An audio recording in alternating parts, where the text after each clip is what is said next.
Forget oil, forget gold, forget crypto. This is the most valuable thing on Earth right now. For the last 100 years, if you wanted to rule the world, you needed to have oil wells in the desert. But the 20th century is over. In the 21st century, instead of burning up old dead dinosaurs into the air, you need chemistry on your side.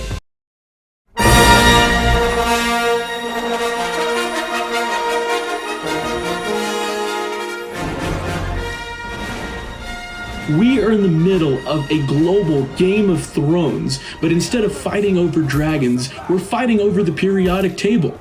And these minerals are key to making electric cars and wind turbines, but also precision-guided weaponry, advanced radar, and AI-driven warfare. The winner controls the future, and the loser, well, the loser pays. And here's the scary reality. In the old days, we had to worry about OPEC cutting off the oil. But today, we have a new player in town, China. China doesn't just have a lot of the minerals, but it owns the kitchen in which these minerals are cooked. The global supply chain has 4 stages: mining, refining, manufacturing, and recycling. The West outsourced the most critical part, refining. And who might have they outsourced this to? China. China refines about 60% of the world's lithium, 90% of the world's rare earth minerals, and about 60% of the world's cobalt. And this isn't a market advantage, it's a supply chain weapon that's already loaded. The US military needs rare earth minerals for its F-35 jets or the Patriot missile radar systems. If tensions over Taiwan escalate, for example, a few carefully placed export controls on these refined minerals from China could cripple Western defense production and slow down the entire clean energy transition. So, who are the players in this high-stakes scavenger hunt? Let's break it down by their rules. First up is the chef, also known as China. Their superpower is in refining and midstream control. While they're heavily reliant on importing raw ore from places like Africa, their chokehold on refining means that they can turn off the lights on global manufacturing at any time.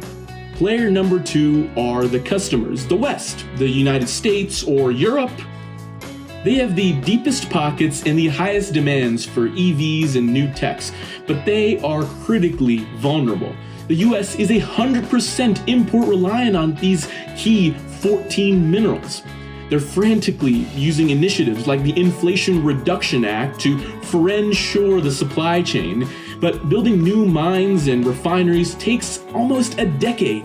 Player number 3 is the farmer, Africa.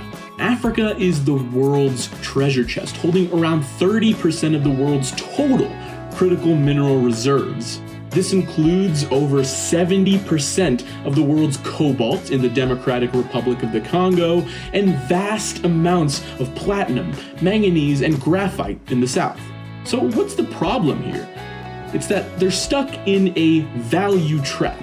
They're exporting these cheap minerals, basically just rocks, and importing the expensive batteries that they're manufactured into by countries like China.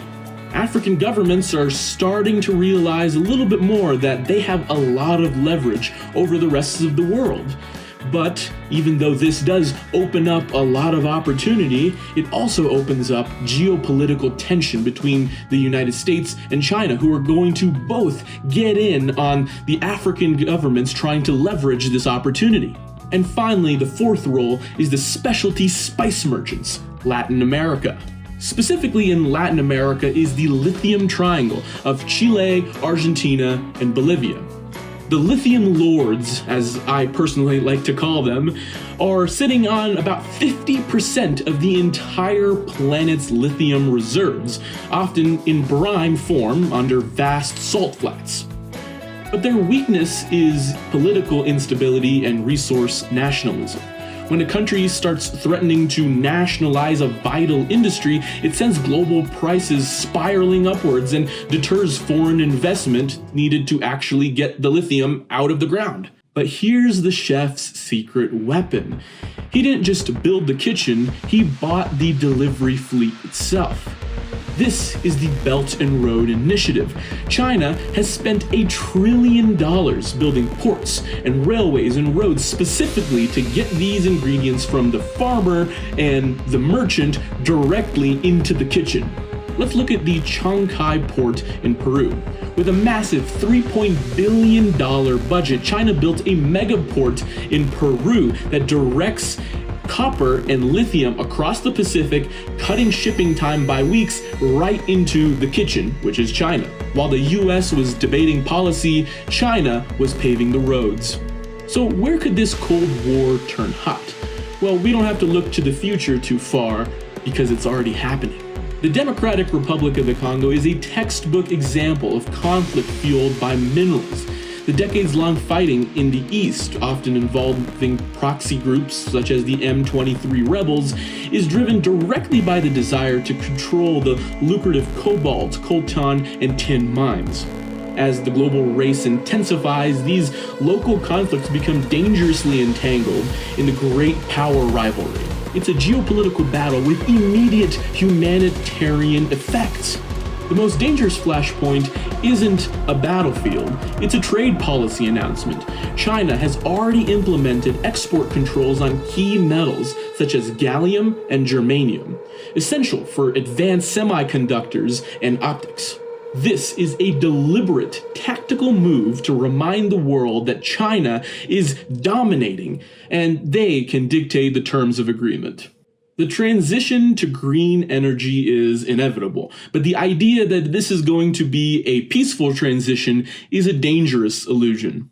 What's going to end up happening is we're going to trade one set of geopolitical problems with another. The nation that successfully secures and diversifies its supply of these rocks won't just secure its own energy future, it's going to write the rules of the 21st century global order.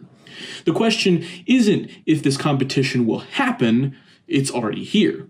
The question is who will control the building blocks of tomorrow. Thank you so much for watching. If you want to understand the economic forces behind these political moves, stay tuned in on amazing videos. Make sure you subscribe, and I'll see you next time.